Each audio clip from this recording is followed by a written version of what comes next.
Jibril, Mikail, Israfil, Israel, Munkar wa Nankir, Rakit, Atid, Malik, Ridwan. Jibril, Mikail, Israfil, Israel, Munkar wa Nankir, Rakit, Atid, Malik, Ridwan. Jibril penyampai wahyu, Mikail pemberi rezeki, Israfil peniup sangkakala, Israel pencabut nyawa.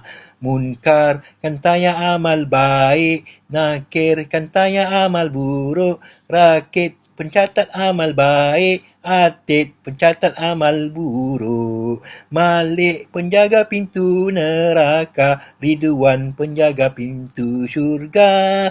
Itu 10 malaikat beserta tugas-tugasnya.